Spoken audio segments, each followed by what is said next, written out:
एक पिता और परिवार की कहानी। एक बार की बात है, एक परिवार में 4 व्यक्ति रहते हैं, जिसमें एक व्यक्ति राकेश जी रिटायर्ड हैं। उसका एक बेटा रमेश, रमेश की पत्नी सुमन और उसका एक बच्चा शिवम रहता है। रिटायर्ड व्यक्ति बूढ़ा हो चुका है।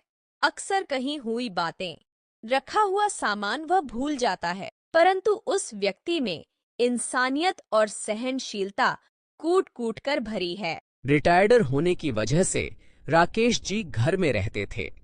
वह कोई काम नहीं करता थे, क्योंकि अब वह रिटायर हो चुका था। बहू उस व्यक्ति को बहुत सुनाती है, उसको नौकरों की तरह बर्ताव करती, उनकी बेइज्जती कर दी, लेकिन वह इंसान सब कुछ सहता रहा। एक दिन बहू ने अपने ससुर को सब्जी लाने के लिए पैसे दिए। राकेश जी बाजार गए और वह जब एक दवाई की दुकान के पास से गुजर रहा था, तो उसने देखा एक छोटी बच्ची दुकानदार से दवाई मांग रही है और कह रही है कि मेरी माँ बहुत बीमार है। लेकिन इस बच्ची के पास इतने पैसे नहीं थे कि वह सारी दवाइयाँ ले सके। दुकानदार उसे दवाइयाँ नहीं दे रहा था, तो राकेश जी ने उस बच्चे की मदद करने के लिए वह पैसे उसको दे दिए, जो सब्जी के लिए बहू ने दिए थे, और घर खाली हाथ बिना सब्जी लिए आ गया। रात को जब सब खाना खा रहे थे, तो रमेश ने अपनी पत्नी से पूछा कि आज सब्जी क्यों नहीं बनाई। तो उसकी पत्नी ने जवाब दिया, अगर आपके पापा सब्जी लाते तो बनाती। आपके पापा को पैसे दिए थे सब्जी लाने के लिए, और यह वह पैसे किसी और को देकर आ गए। रमेश अपने पापा से बोला कि आप ऐसा क्यों करते हो? पैसे पेड़ पर नहीं उगते। उस बच्चे की मदद करनी आपको ही जरूरी थी, कोई और भी कर सकता था। इसी बीच रमेश का बेटा बोला, पापा ये तो अच्छी बात है। मेरी टीचर कहती हैं कि किसी गरीब की मदद करना बहुत अच्छी बात होती है। इतना सुनते ही रमेश की पत्नी अपने बच्चे को डांट देती है और चुप रहने को कहती हैं। कुछ दिन बाद रमेश के पापा बाजार गए हुए थे। रास्ते में ही उन्हें कहीं चक्कर आ जाते हैं और वही कहीं गिर जाते हैं।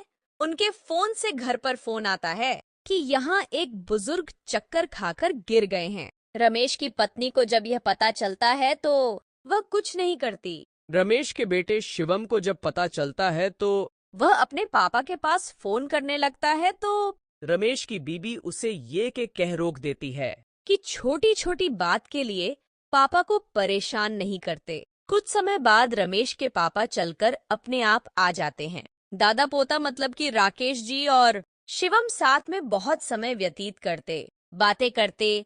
शिवम अपने स्कूल की बात राकेश जी को बताता और राकेश जी शिवम को अच्छी अच्छी कहानियां और अच्छी सीख देते।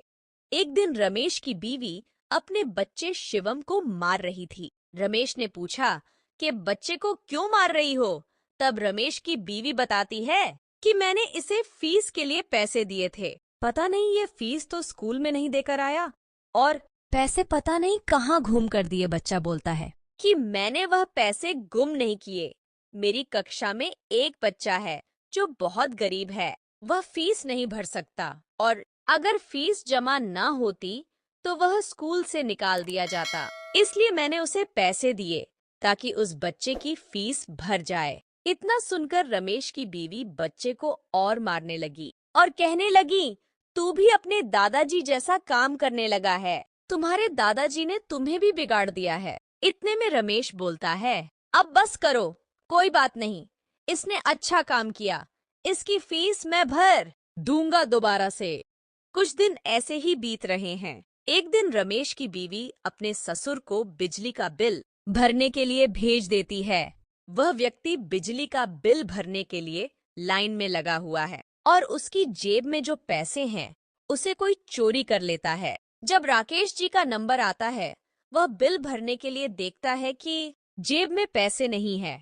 वह बहुत घबरा जाता है कि अब घर कैसे जाऊं, क्या जवाब दूंगा। उनका मन बहुत ज्यादा व्याकुल हो जाता है कि अब क्या करूं। उन्हें कुछ समझ नहीं आ रहा है।